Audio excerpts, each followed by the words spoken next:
Muy buenas y bienvenidos al Tanto, la tertulia semanal de The Objective, una semana en la que, lógicamente, como comprenderán, vamos a hablar del accidente en Adamuz. Nuestro compañero Javier Leal nos va a contar que meses antes de este trágico accidente, la Agencia de Seguridad Ferroviaria advirtió a Adif precisamente por minusvalorar la supervisión de las vías. En esta línea, Enrique Morales añade, atención a esto, que Adif lleva sin adjudicar la vigilancia, la nueva vigilancia de las vías de Andalucía desde el mes de agosto. Y lo que es aún más grave, el gestor ferroviario autorizó reutilizar material estructural en esta línea Madrid-Sevilla por los altos costes. Un accidente que, junto a lo ocurrido también en Cataluña estos días, pues está complicando mucho al gobierno, ha dejado al Ejecutivo en una situación extremadamente complicada a las puertas de las elecciones en Aragón. Hablaremos precisamente con Ketty Garat para ver qué ánimos hay tanto en el Partido Socialista como en el Gobierno de España. Arrancamos ya.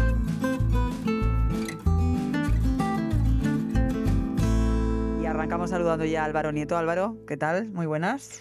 ¿Qué tal, Rocío? Que además hacía mucho tiempo que no estaba aquí. De hecho, yo creo que es la primera vez que estoy contigo en este nuevo escenario, en este nuevo set de grabación que ustedes habrán observado. O tampoco Que cambia tenemos. tanto, ¿no? No cambia, pero bueno, son señales de que vamos creciendo. Yo creo que es la desde- primera vez que vengo con estos micros amarillos. No, pues estos ya llevan más tiempo. ¿Sí? Entonces hace mucho tiempo. Hace mucho que no visitas. vengo. Pero bueno, son ¿Pero me has señales. echado de menos? Por supuesto, y los oyentes, eso siempre, de No, todos. los oyentes les da igual. Prefieren verte a Tus ti. análisis, no, todos nos echan de menos porque además pues van viendo eso, cómo crecemos y habrán visto este escenario desde que empezamos el año, que bueno, es un síntoma de que nuestra empresa pues sigue avanzando, sigue creciendo y sobre todo sigue creciendo en ese apoyo que al final es lo más importante para un medio de comunicación de la audiencia, ¿no, Álvaro?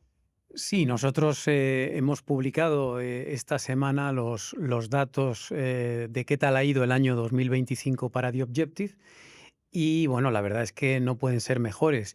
Y eso que era complicado Mm. porque veníamos de unos años extraordinarios, desde el año 2021, que fue cuando le dimos el gran cambio al periódico, pues no parábamos de crecer tanto en audiencia como en ingresos y realmente nos hemos superado una vez más porque en el año 25 hemos tenido un incremento de audiencia del 68%. Vale. Y no lo decimos nosotros, lo dice pues el medidor oficial de la audiencia en España, que se llama GfK, es una empresa independiente que se dedica a dar la cifra de cuántos lectores tiene cada medio de comunicación y a nosotros nos coloca en este momento en una cifra de 4.300.000 con un incremento del 68% de un año para otro. Y además con datos que yo creo que son muy buenos porque no solo hablan de que nos lee mucha gente, sino de qué tipo de gente nos lee, ¿no? Entonces, somos un periódico que la gente que nos lee durante mucho más tiempo que la media del sector. Tenemos una media de lector más baja, más joven que nuestros competidores y además tenemos una composición hombres-mujeres pues prácticamente idéntica a la sociedad española. Nosotros tenemos la mitad hombres, la mitad mujeres, mientras que otros periódicos generalistas como el nuestro pues se benefician, digamos, o tienen un público mayoritariamente masculino, ¿no? Yo creo que son indicadores todos ellos muy, muy positivos y bueno, lo que estamos viendo ya en estas primeras semanas de enero es que van a seguir incrementándose las cifras en el año 26 porque vamos como un cohete, que diría Pedro Sánchez. Y qué difícil además crecer de esta manera en un contexto en el que pues cada vez hay más medios, la competencia es brutal, el nivel informativo es muy alto y la verdad que yo creo que es una de las épocas históricas, sobre todo con esta eclosión, ¿no?, de los periódicos digitales, que más competencia hay, es muy complicado. Sí, yo suelo decir, fíjate, que a diferencia de otra gente que es muy pesimista con el sector de los medios de comunicación en España, yo suelo asegurar estos últimos años que estamos viviendo una nueva edad de oro del periodismo español, con una pluralidad enorme de medios de comunicación y además con unos periodistas muy valientes que están desafiando al poder y están plantando cara a las amenazas y a la persecución que muchas veces bueno, pues soportamos por parte del gobierno y de los palmeros que le acuden al rescate, ¿no? Y en este sentido, pues bueno, nosotros yo creo que estamos recibiendo un grandísimo apoyo del público porque nos reconocen los méritos de todos estos años. Yo creo que la gente ha visto que desde el principio les dijimos la verdad, a pesar de que muchos pues dudaban de nosotros, desconfiaban o incluso directamente nos desacreditaban o nos denigraban. Al final los hechos han puesto a cada uno en su sitio, el tiempo también, y mientras algunos seguimos haciendo periodismo, otros están en la cárcel, y en concreto en nuestro caso, sin haber perdido una sola sentencia en los tribunales, que es muy importante. Es decir, a nosotros se nos demanda continuamente, nos tenemos que sentar en el banquillo muy a menudo, pero al final los jueces nos acaban dando la razón porque entienden que hemos hecho el trabajo adecuadamente. Yo creo que esto es lo más positivo que se puede decir de nuestro trabajo. Y déjame que finalmente también subraye unos datos que hemos publicado también en aras a ser transparentes con nuestros lectores sobre los ingresos. Este periódico no solo crece en número de lectores, sino que también está incrementando considerablemente la facturación publicitaria. Es lógico que conforme va relacionado con la otra, claro, que conforme creces en audiencia es lógico que las empresas pues te apoyen más, entiendan que puede ser un instrumento mucho más útil para comunicar ciertos mensajes publicitarios porque estás llegando a más público, y en concreto nosotros hemos incrementado el 40% nuestra facturación en el año 25, que creo que muy pocas empresas en España de cualquier sector pueden decir lo mismo. Y esto además en un contexto en el que no precisamente parece que nuestros competidores estén creciendo en facturación. Esto es muy importante. Y creo que se va a seguir produciendo un incremento parecido en los próximos meses o años porque nosotros todavía tenemos mucho margen de mejora. Y lo que más me llena de satisfacción es que esa facturación que estamos logrando, esos ingresos que estamos logrando, están muy repartidos. No dependemos de un cliente concreto, no dependemos de una gran empresa concreta. Tenemos 206 anunciantes, 206, y además, y muy importante, a pesar de lo que algunas malas lenguas van diciendo por ahí, que dicen, no, es que a estos les paga el PP, las comunidades de no sé dónde. Rotundamente falso. Nosotros hemos publicado y ahí están los datos, y además si alguien tiene dudas o quiere saber más puede meterse en nuestro portal de transparencia, pero en concreto en el año 2025 el 80% de nuestros ingresos procedieron de empresas privadas, lo cual quiere decir que dependemos sobre todo del sector privado, para nada del sector público, que representa ese 20%, pero ahí están ayuntamientos, diputaciones, comunidades autónomas, empresas públicas, es decir, que estamos, yo creo, con una cartera de clientes muy diversificada y Muy para variada, nada, de todos los claro, sectores. y para nada dependiente del sector público. Y creo sinceramente que no pueden decir lo mismo otros competidores nuestros, a los que reto a que hagan el mismo ejercicio a ver cuáles son sus números. Porque lo que nosotros sabemos es que hay medios de comunicación en España de todas las tendencias que desgraciadamente dependen por encima de un 70% del dinero público. Y nosotros, como medio liberal que nos consideramos, no pretendemos vivir de lo público, pretendemos vivir de nuestros anunciantes privados mayoritariamente. Por supuesto, no rechazamos el dinero de nadie, bienvenido es todo aquel que se quiera anunciar aquí, pero creo que ahora mismo nuestro crecimiento está asentado sobre unas bases muy sólidas que nos van a permitir seguir creciendo los próximos años y construyendo el gran medio de comunicación que necesita España para el siglo XXI. Pues Álvaro, eso queda dicho, queda agradecer pues a esa audiencia que nos ha hecho crecer ese 68%, que es un dato magnífico. También, evidentemente, agradecer a nuestros anunciantes, pues como ven, con su apoyo tanto de audiencias, de espectadores como de anunciantes, pues podemos seguir creciendo, seguir mejorando nuestras instalaciones poco a poco, seguir formando. Vamos poquito a poco, pero con paso firme, Eso. con los pies en la tierra, y efectivamente hay que dar las gracias por triplicado a los anunciantes, a los lectores, que son muy importantes y sin ellos, por supuesto, pues no podríamos tener la repercusión y la influencia que tenemos. Y también déjame que dé las gracias a todos aquellos que hacen The Objective, tanto la gente que está en plantilla como todos aquellos que colaboran en mayor o menor medida, pero que ponen su granito de arena para que esto siga existiendo y siga subiendo. Y seguiremos por un 2026 con mejores datos todavía, Álvaro. Ojalá pronto venga y te los cuente. Muchas gracias, Gracias. Álvaro.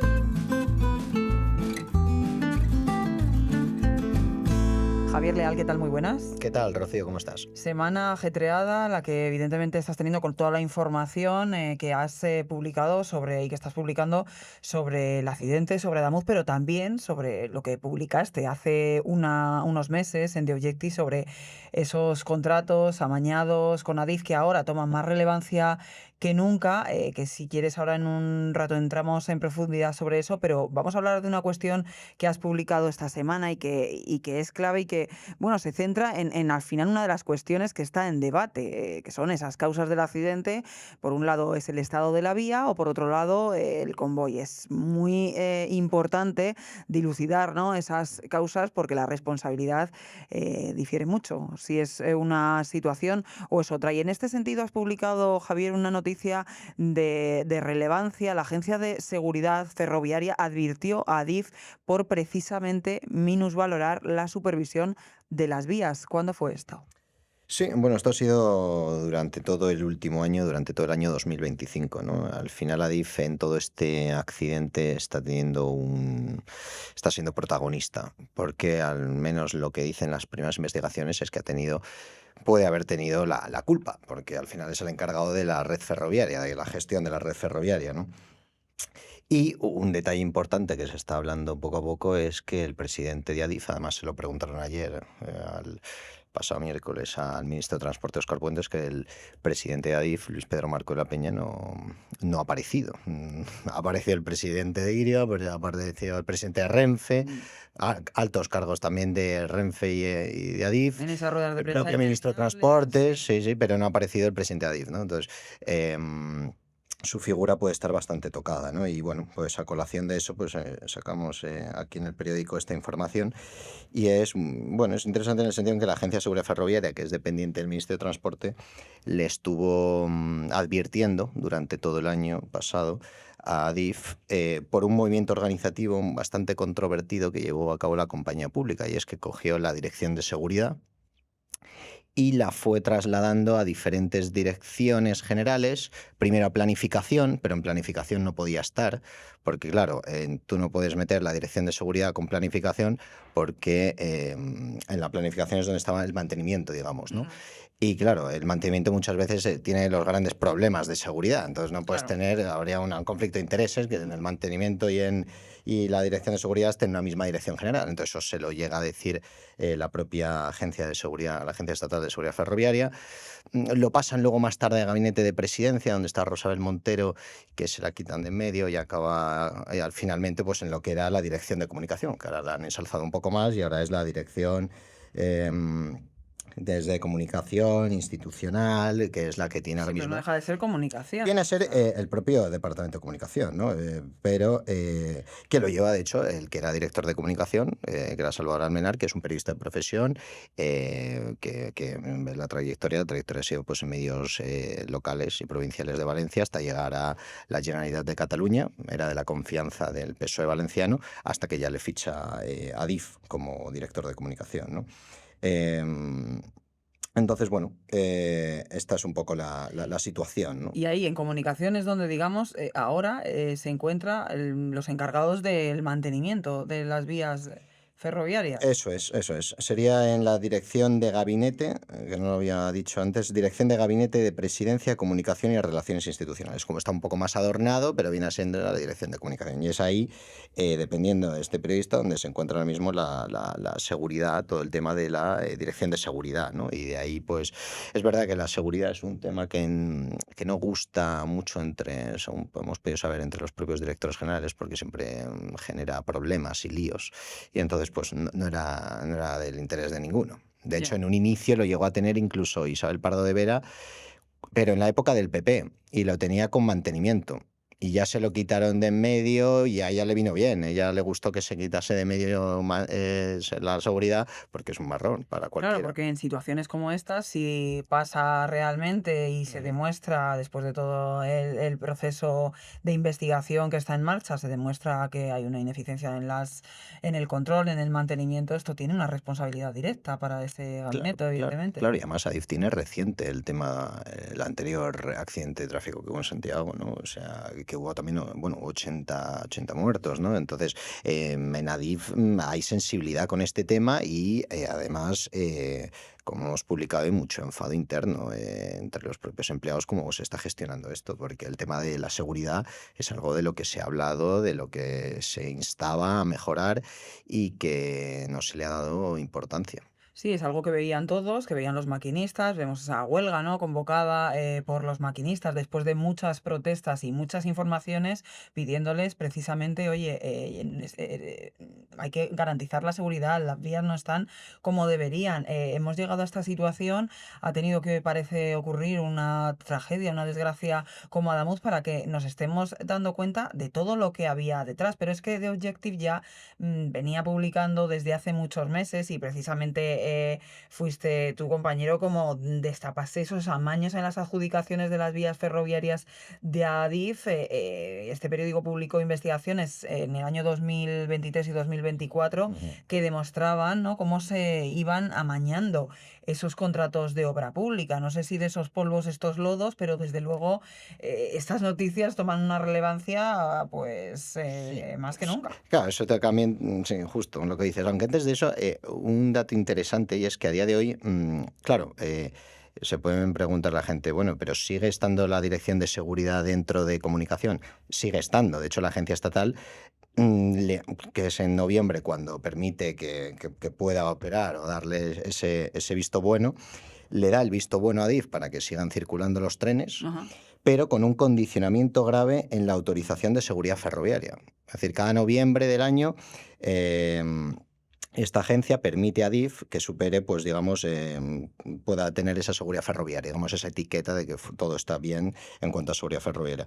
Pues claro, la agencia estatal también tiene un problema y es que no puede suspender a Adif y decirle, oye, pues no puede salir ningún tren de este No, país. claro. Al final, la agencia lo que se encarga es de decirle a Adif, oye, puedes tú permitir que Irio, Ouigo y Renfe todas las mañanas puedan salir. Esa es su misión.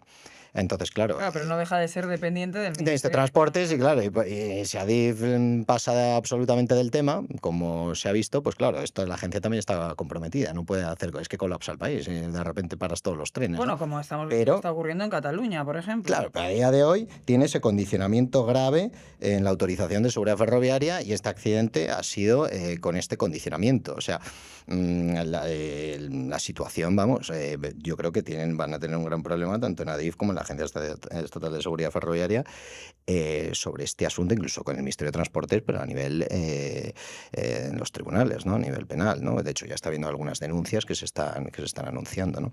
Y sobre el tema que comentabas de los amaños, pues esto fue una información que comenzó en 2023, que lo sacó Alberto Sierra, nuestro antiguo compañero, y que fueron una serie de denuncias internas por parte de trabajadores en las que había pues presuntas irregularidades y de amaños de contratos para favorecer a empresas. En este caso era OPR, que luego ha sido una gran conocida en muchísimos informes de la Guardia Civil.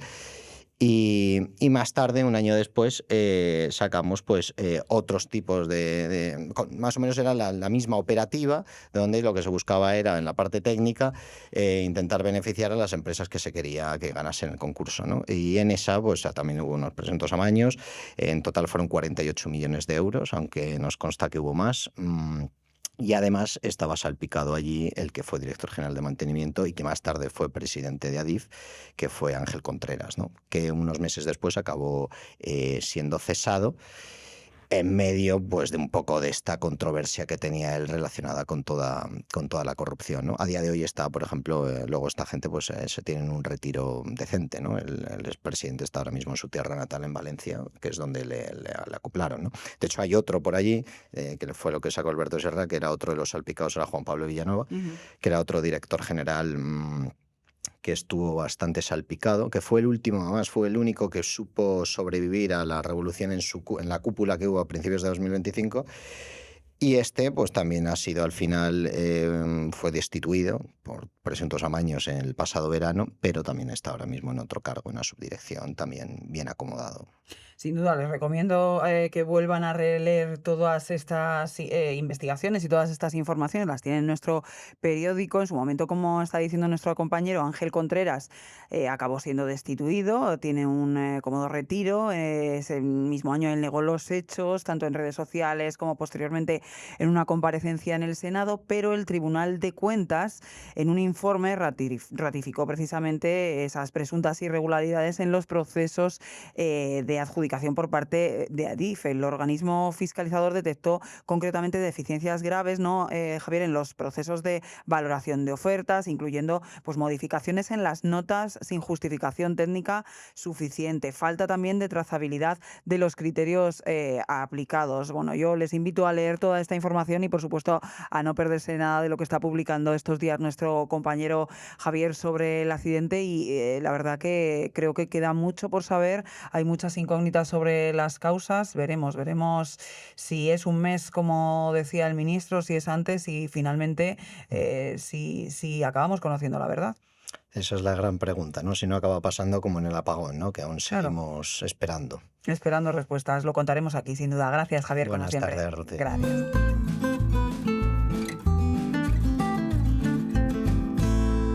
Saludamos ya en este punto a nuestra compañera Ketty Garat. Ketty, ¿qué tal? Muy buenas.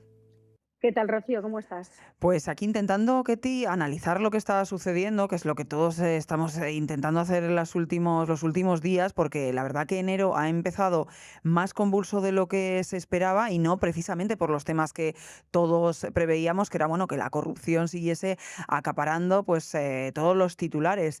Toda esta situación, esta tragedia ferroviaria en Adamuz, lo que ha ocurrido también en Rodalías, nos ha hecho pues en cierto modo, alterar, ¿no?, toda la actualidad informativa y entiendo que también al gobierno, pues esto le está empezando, si no a pasar factura, sí que me gustaría un poco saber qué sentir tiene el gobierno con todo esto que está sucediendo.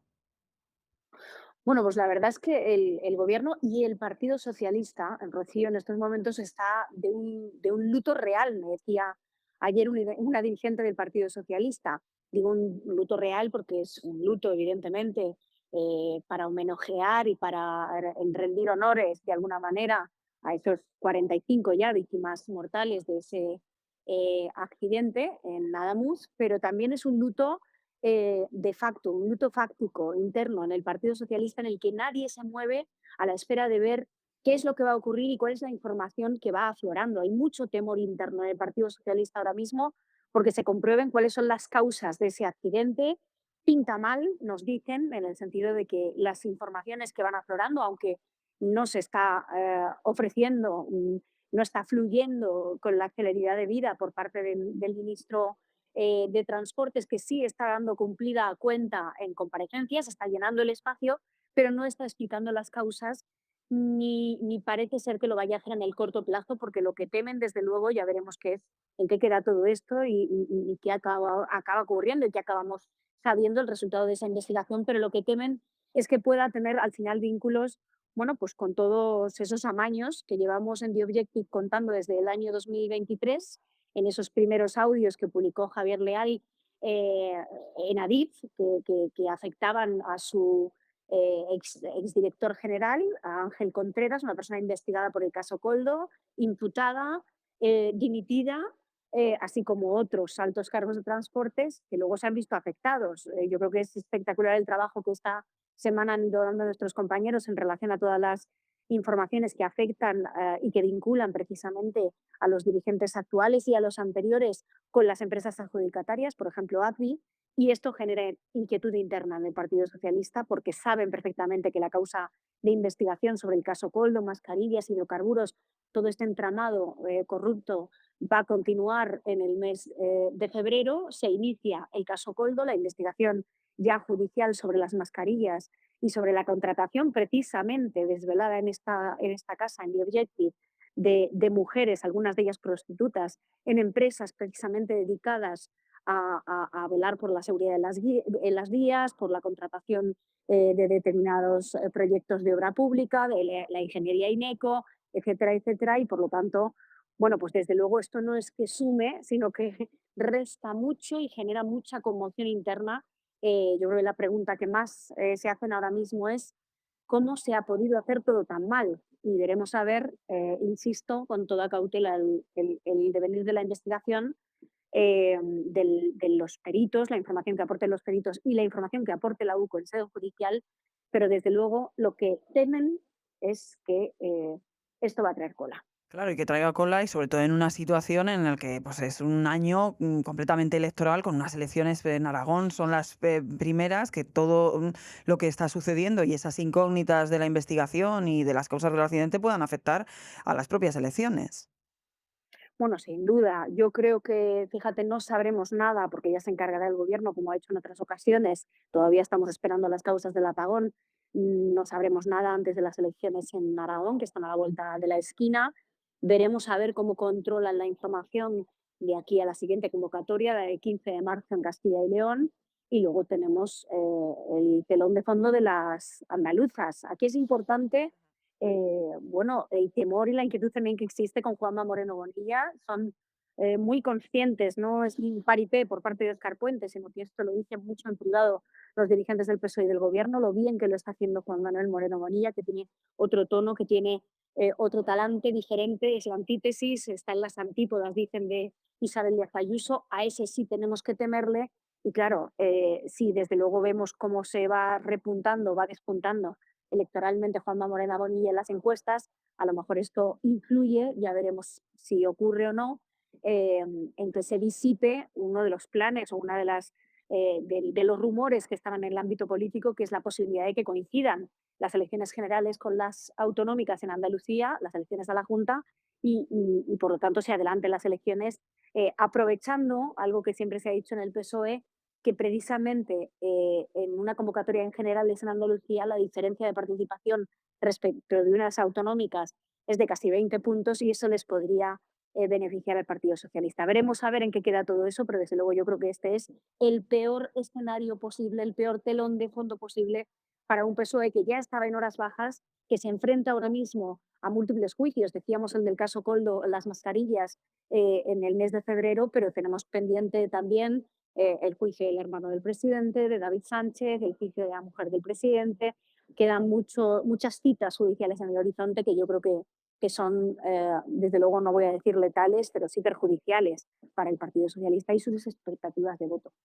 Y veremos qué ocurre. Hombre, desde luego, la candidata María Jesús Montero, y ya con esto acabamos, Ketty, sí que ha intentado aprovechar a toda costa esta situación del accidente para aparecer por lo menos en la foto, algo que ha sido muy cuestionado y muy criticado, porque en otras cuestiones y en otras situaciones como la Dana nunca apareció como vicepresidenta del gobierno que es y quería estar en la visita con los reyes, en la visita con las autoridades. Veremos si esto, qué Bueno, factura les pasa.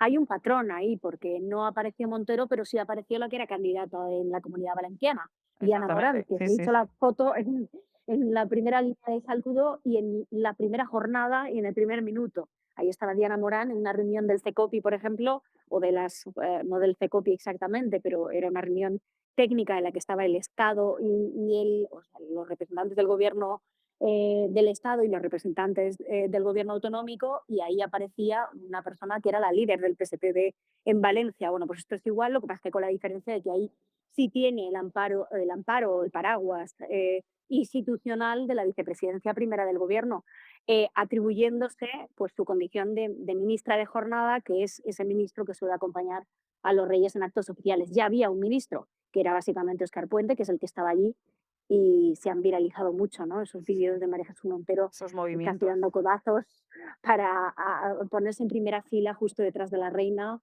mientras se arqueaba las cejas de una manera pues, bastante elocuente. Yo no sé si esto, Rocío, y ya te doy mi opinión personal, más allá del análisis, al final es contraproducente porque Mm, a ojos de la ciudadanía pues queda como lo que es. totalmente. Ketty, como siempre, compañera, un abrazo fuerte. Otro para ti, Gracias. querida. Muchas gracias. Chao.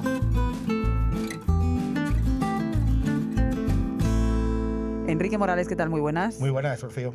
Seguimos, si te parece, Enrique, analizando esas causas, pues lo que estamos intentando hacer, yo creo, todas esas causas del accidente. Hemos hablado con Javier Leal de lo que ocurrió, de lo que estáis publicando y de lo que has publicado tú concretamente en exclusiva esta semana, que bueno, es llamativo, doloroso, cuestionable. Vamos por partes, porque una de las cosas que has publicado, Enrique, esta semana es que Adif autorizó reutilizar, sí, lo han oído bien, reutilizar material estructural en esta línea, en la Madrid-Sevilla, por los altos costes. Esto, cuéntanos, no sé si es algo que se hace en otras ocasiones, desde luego pinta muy grave. Efectivamente, Rocío, se dieron unas circunstancias que provocaron una modificación del contrato, de un contrato muy importante para el trazado este. Entonces, se contemplaba la reutilización de material por una razón. El argumento general era que los suministros empezaban a ser muy caros, que costaba mucho hacer llegar un material que es muy importante en la vía, que son las piedrecitas que vemos al lado de las vías, pues digamos que son la fórmula que sostiene, ¿no?, el andamiaje de la vía, ¿no? Entonces esas piedras tienen que estar colocadas de distinta manera, tienen que tener un peso determinado, porque, digamos, eso sustenta la vía y la vía sustenta el tren. Entonces, nos llamó la atención. Esto fue en febrero de 2025. Bueno, lo ejecutaron el cambio las mismas empresas que se llevaron el contrato. Advi, Ferrovial principalmente, y otras dos pequeñas empresas. Advi, como bueno, lo hemos mencionado, no sé si seguiremos hablando de ello, es una empresa sevillana, centenaria, es muy importante, pero coincide que durante un par de meses contrató de forma externa a Coldo García, el asesor de Ábalos, con el fin de hacerle que les hiciese llegar contratos, sobre todo en Latinoamérica. Ellos, cuando vieron cómo se ponía la cosa mal con Coldo, pues decidieron fulminarle. Restringir esos contratos, esas relaciones comerciales con Koldo García Izaguirre, ahora en la cárcel, pero claro, es que todo esto, también lo que hemos hablado con Javier, que venimos contando en The Objective desde el 2023, sobre esos contratos, irregularidades en los contratos de Adif, todo este ruido que está habiendo. No es casualidad que el exministro de Transportes, José Luis Ábalos, esté en la cárcel, que diferentes personas que hayan pasado por Adif y por Renfe estos años, pues bueno, ya saben ustedes, la hemeroteca está ahí, las noticias de Objective están ahí y saben el futuro y el presente que tienen estas personas, pero claro, estas situaciones que vamos conociendo de reutilización del material, no sé, Enrique, si es algo que tú, que estás acostumbrado a revisar al detalle los contratos de todo tipo, has visto en otras ocasiones. ¿Es algo que se hace habitualmente en contratos ferroviarios? Pues bien, yo creo que este tema, como se menciona en el contrato, es una cosa excepcional y está motivada por razones económicas. Había otra opción, evidentemente, que subiese el presupuesto a DIF, que en lugar de utilizar un material reutilizable, se cogiese material nuevo. Hubiera supuesto un coste, ¿no? Pero yo creo que en este caso, y con lo que supone para la seguridad, no hubiera sido ninguna tontería. No es lo mismo comprar material de oficina, que puede ser mejor o peor el lápiz, que en este caso, ¿no? Bueno, es motivo de seguridad, supervisión, mantenimiento, ¿no?, que es otro de los aspectos importantes, ¿no? Si el mantenimiento, pues, claro, una cosa que es duradera funcionará mejor que una cosa que está hecho, digamos, como un pequeño parche, que es el caso. Claro, todas estas cosas ahora toman especial relevancia tras esa tragedia que de momento se ha cobrado la vida de 45 personas, que bueno, también se estudiará a futuro, porque hay muchos sectores como el turístico. Esta semana, ya saben, es plena semana de la Feria Internacional de Turismo de Fitur, una de las más importantes del mundo, y ya el sector, directamente muchas fuentes me han transmitido esa inquietud por la reputación de un sistema ferroviario que hasta hace tan solo 5, 6, 7 años, pues gozaba de una gran reputación, de una gran eficacia y era visto por todos como un sistema, pues eso, puntual, sin excesivos problemas. Claro, todo esto al margen dejamos el accidente, el trágico accidente de esta semana en Nadamuz. Claro,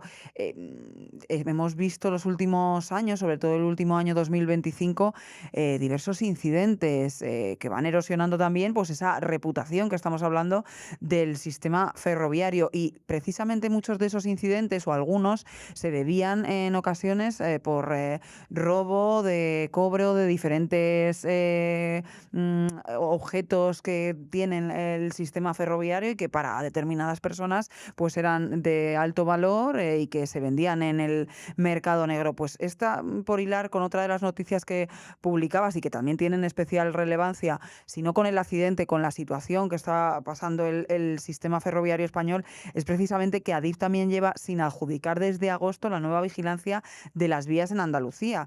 Claro, la vigilancia es clave también, es clave el mantenimiento, pero es clave la vigilancia para ver quién entra, quién sale y sobre todo también para posibles defectos que haya o posibles boicot que se quieran hacer a la vía. Así es, Rocío. En este caso el contrato es muy importante, son 150 millones, está dividido en 6 lotes y va por zonas, ¿no?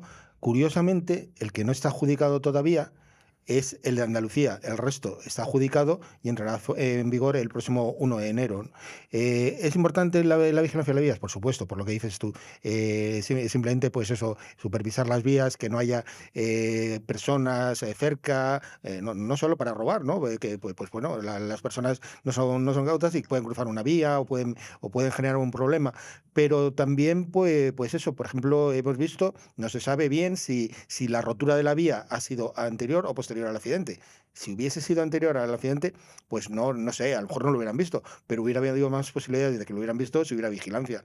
Y además, antes era muy frecuente ver a la Guardia Civil moviéndose por las vías y vigilando, pero la falta de efectivos y los otros cometidos que está desarrollando el cuerpo, pues hace que sea muy difícil controlarlo.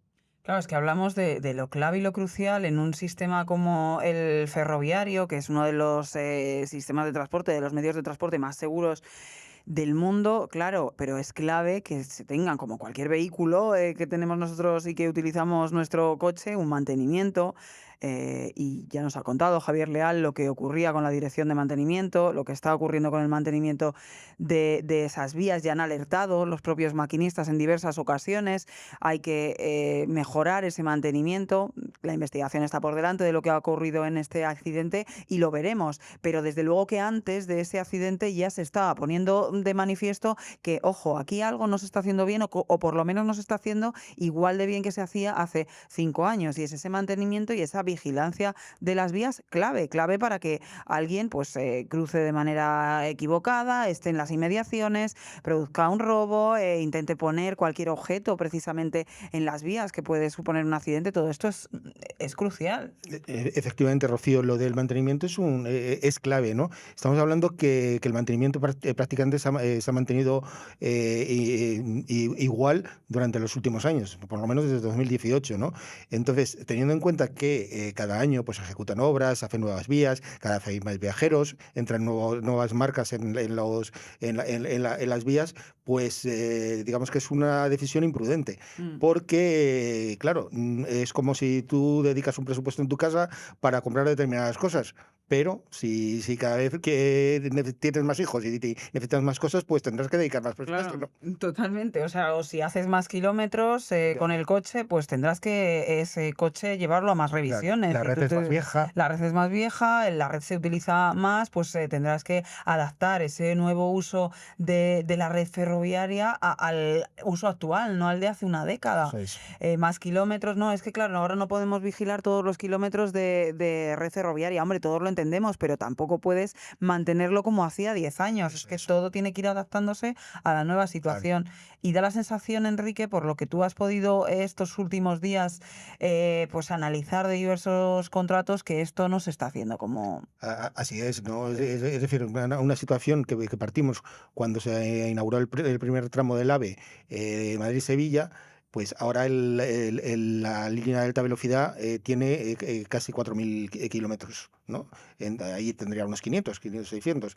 Entonces el cambio es drástico, ¿no? Claro. Y además, pues eso, el mantenimiento de la red de alta velocidad es mucho más caro que el de la red tradicional, Claro. ¿no? Tiene otros mecanismos, tiene otros dispositivos y es mucho más caro, ¿no? Entonces no puedes estar pensando en dotar con el mismo buen dinero a una red y a otra. Enrique, sin duda creo que todo esto vamos a seguir conociendo más detalles. La investigación está en curso, también la labor periodística está en curso y muchas veces ya saben, y precisamente este periódico va por delante muchas veces y otros compañeros de los medios de comunicación por delante, que las propias investigaciones en diferentes casos de corrupción, lo hemos visto estos años, pero también pueden estar o podemos estar los periodistas dando esas alertas a la Guardia Civil para que se investiguen, pues eso, determinados contratos. Algunos ya se están investigando por la UCO. Veremos en qué queda todo esto y se lo seguiremos contando porque creo que esto, pues bueno, no ha hecho nada más que empezar. La realidad. Efectivamente, bueno, ahora cuando veas que concluimos, pero claro, tendrán que seguir investigando y tendrá que haber responsabilidades, ¿no? Porque es una cosa, un asunto muy, muy serio y bueno, que dices, oye, ha sido un incidente y tal, pero ya hemos visto que al día siguiente también se produjo otro accidente, hoy también ha habido otro, pues esperemos que mañana no haya más, pero bueno, es una aluvión de incidencias que preocupa. Sí, que preocupa y bueno, también está esa posición de los maquinistas, esa huelga. Al final son los que conducen los trenes los que saben mejor que nadie cómo están esas vías y cada vez estamos viendo más testimonios de precisamente maquinistas que dan la voz de alarma sobre las vibraciones, los botes, el desgaste y veremos qué ocurre. Vamos a seguir haciendo evidentemente nuestro trabajo sin intentar alarmar, pero contando lo que está sucediendo. Y lo que está sucediendo es que el contrato de vigilancia, como les ha contado Enrique Morales y Enrique Recio, pues desde agosto en ese tramo la nueva vigilancia de las vías de Andalucía está sin adjudicar. Gracias, Enrique, como ¿No? siempre. Muchas gracias, Rocío. Y gracias también a todos ustedes. Ya saben, pueden encontrarnos en www.theobjective.com, en todas nuestras redes sociales y, como no, en su plataforma favorita de podcast. Un abrazo.